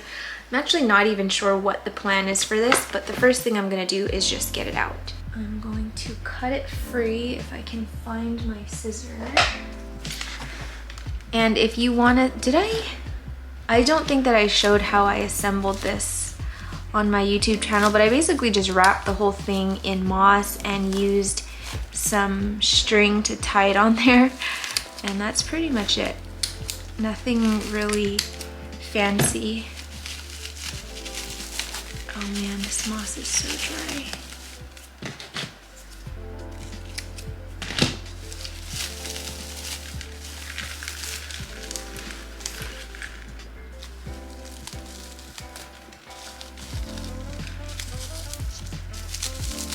So before I remount this, I actually think I'm going to just soak the roots in some water. Oh my gosh. Oh my god, is it 5:30 already? Vince is home.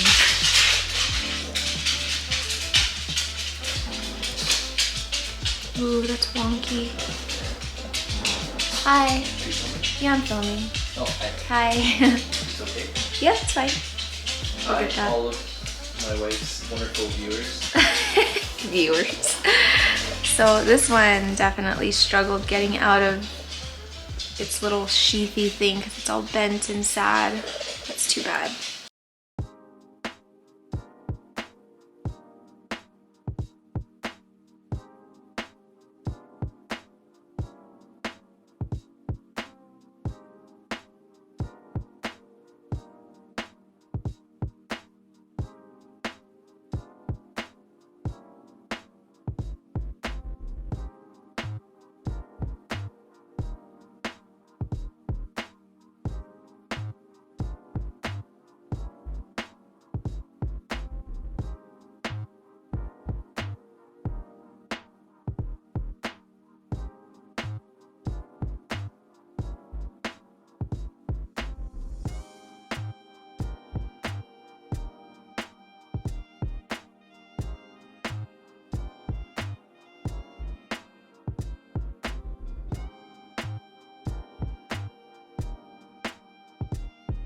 Pudge is literally stalking me right now because he thinks it's D-I-N-N-E-R when he has about 45 minutes left.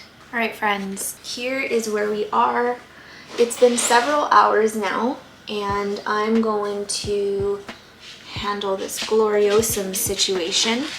What I'm gonna do for this one is actually get it back in moss.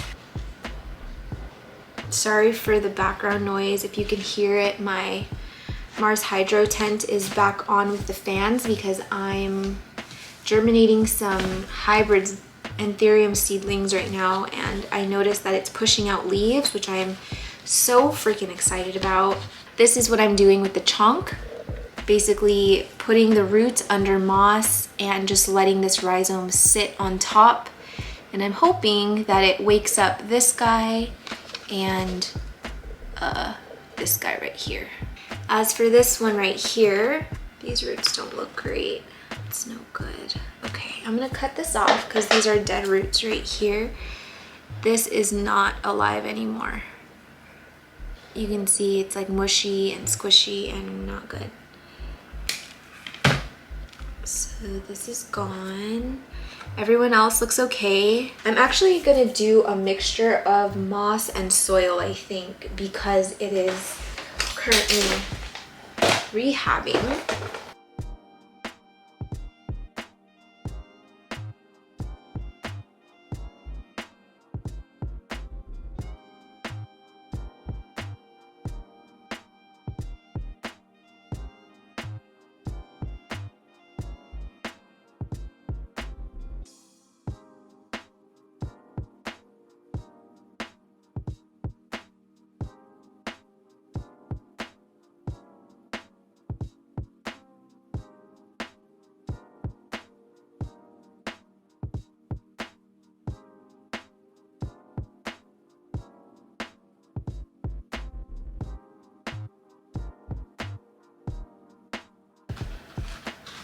Okay, so got my soil in now, and this is what I mean with the whole river rock thing. So there's a few techniques that you can use. Some people use like metal clips or something. Let me see if I can find an example. Something like this, where you like put it at the end and you just hold it on like that.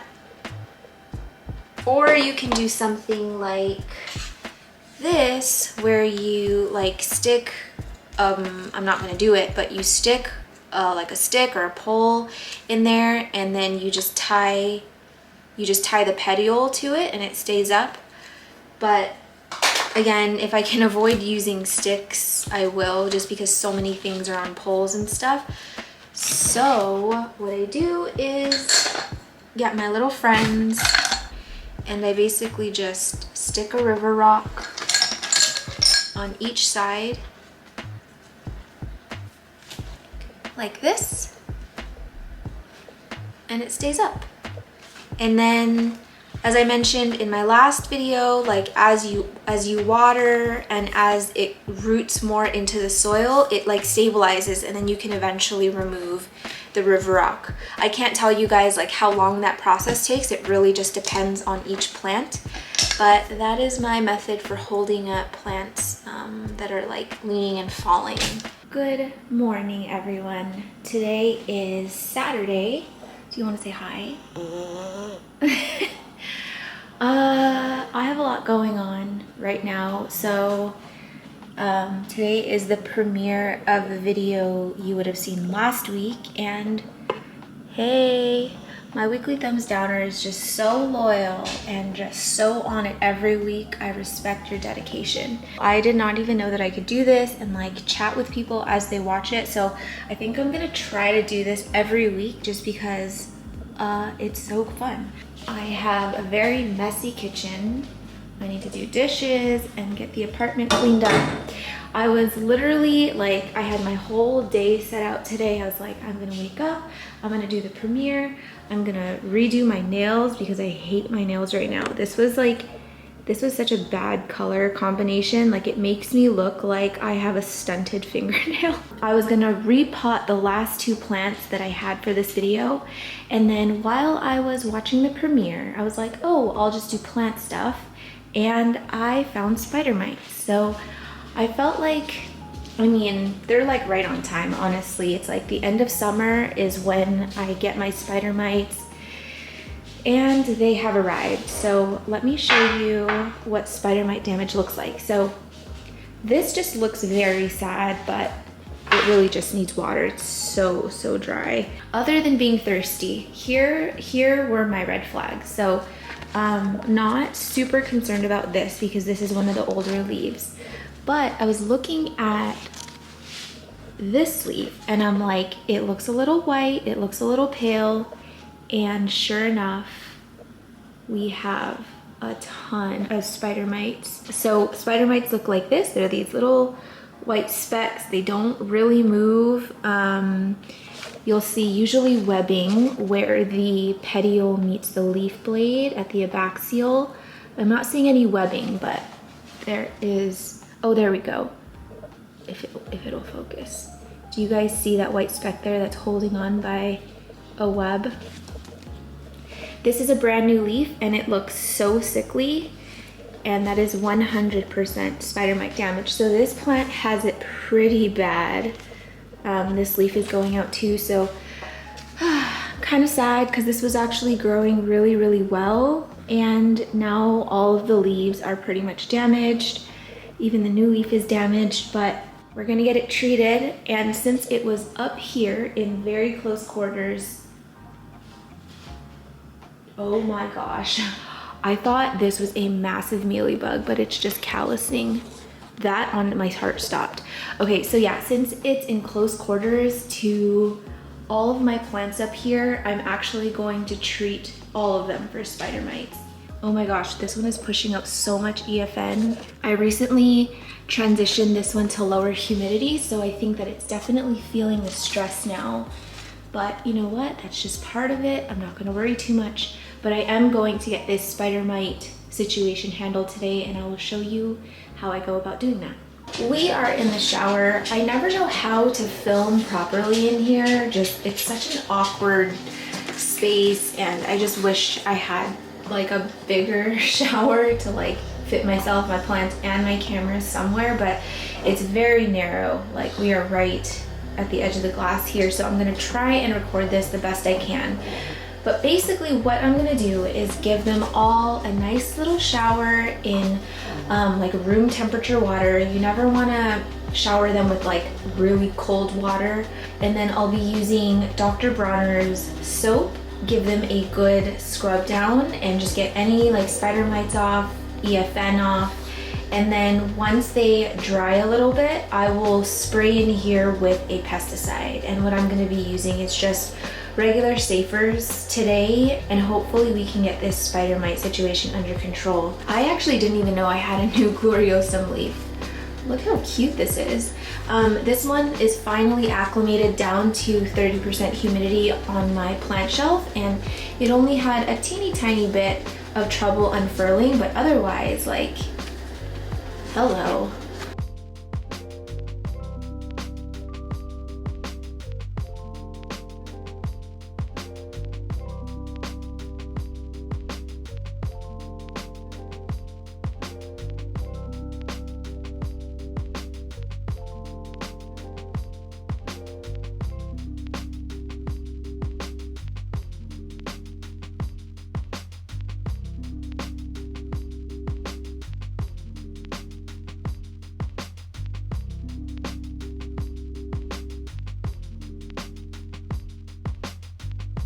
This is the Dr. Bronner soap that I'll be using. It's just the unscented baby one, but if you are dealing with plants with pests and it's not just like a preventative or it's just like a routine cleaning, I would suggest using the peppermint scent.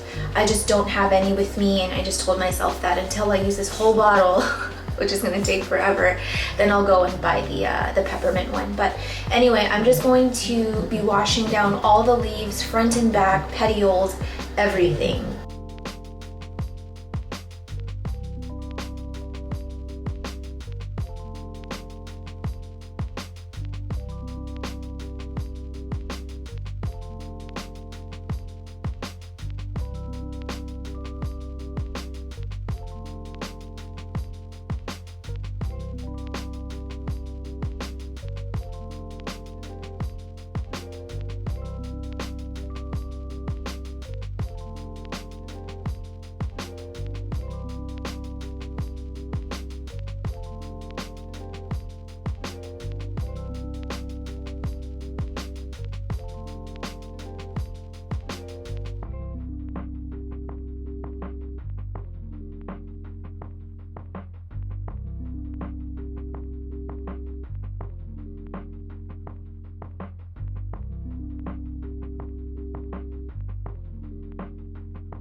We are back in the plant room, and this is one of the plants that I'm gonna need to handle today. It was that orchid that was mounted on that piece of cork bark. I literally had it soaking in water for 3 days. And some of the leaves have perked up, like some of them are looking happier, but these ones that were super wrinkly, I think that's just how they're gonna be. I'm going to get it potted up, probably in a mix of cocoa husk, orchid bark, and a little bit of sphagnum moss. So I'm not quite sure how I wanna do this, because obviously I can't pot it like this. So I think I'm gonna try and do some kind of like upside down situation, and I've done it before, and I think this will be a good opportunity to show you guys how I do it. Keep in mind, my method is super DIY. It's not anything fancy, but it has worked. And I did it with my rickrack cactus that's doing very well. So I do think that this will be much happier in a pot rather than mounted. I actually think I'm gonna use one of these black pots, and I think it'll fit. So I have a plastic pot, I have my landscape fabric, and I just need to get my mix all mixed up, and then I'll get started.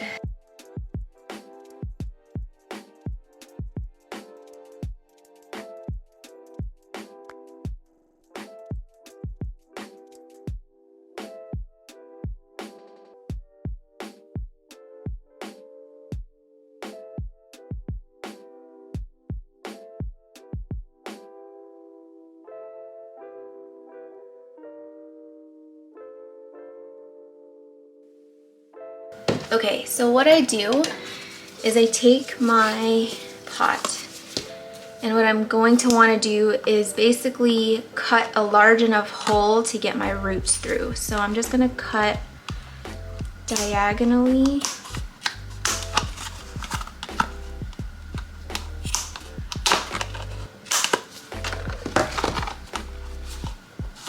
And you kind of make this X like, you know, on a plastic cup to put the straw through.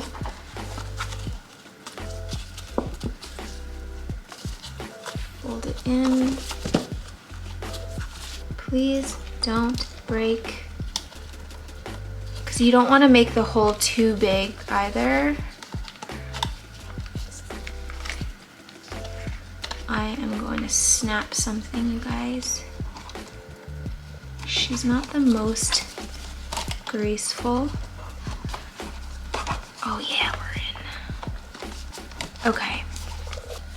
Perfecto. It looks like this now. So what I'm gonna do is grab my landscape fabric. I'm gonna just kind of eyeball it and lay the landscape fabric down to cover some of those holes. Just so that like substrate isn't falling out and stuff. And we can kind of contain all the things in there. Although there's no soil, so there's shouldn't be too much fallout. Sorry, I don't even know if it's in the frame. I'm just like concentrating. Come on, stay down. Oh my word.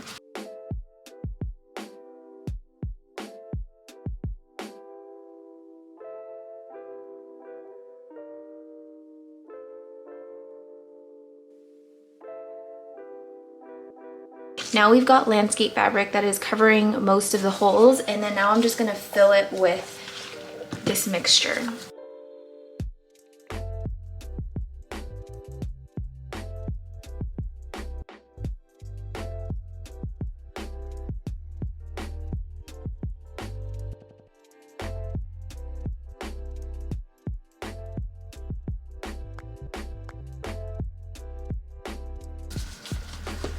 I have a little pokey tool that I use. I will poke right here. And then I'll poke another hole over here. And you just got these nice little holes. I usually use wire ties, but you can use string or whatever. I attach one side here.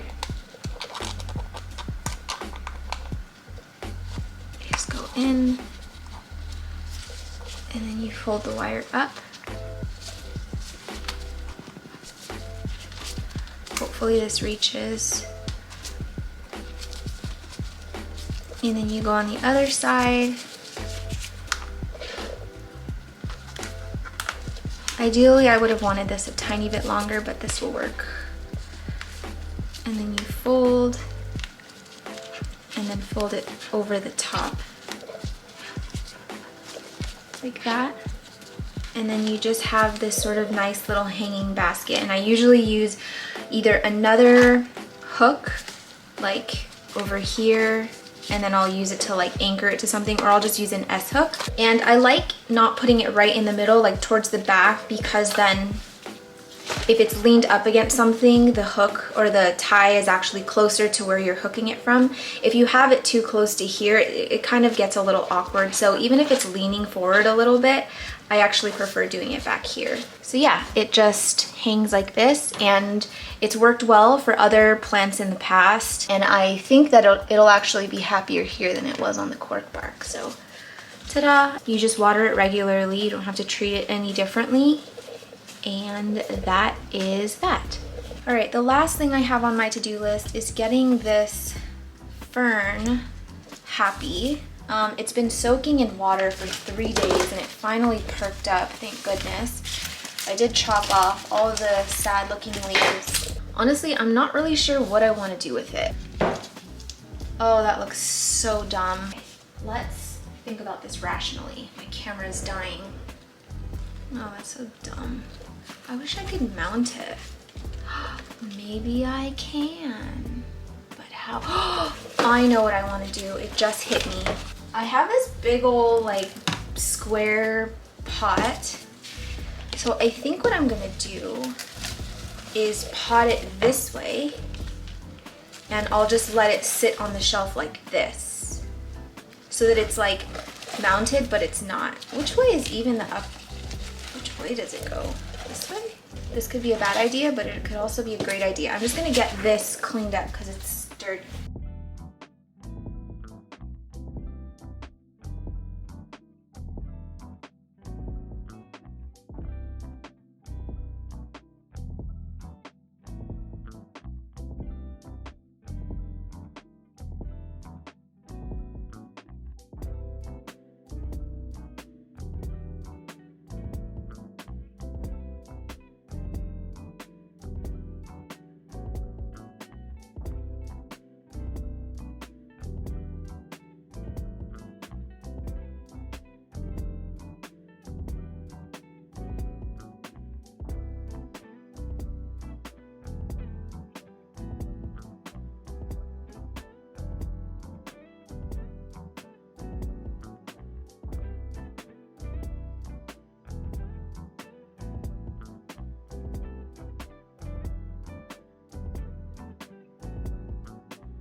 Okay, so this is where we are, and I'm just gonna throw it in the shower and give it a good rinse, and then I'll show you where I display it.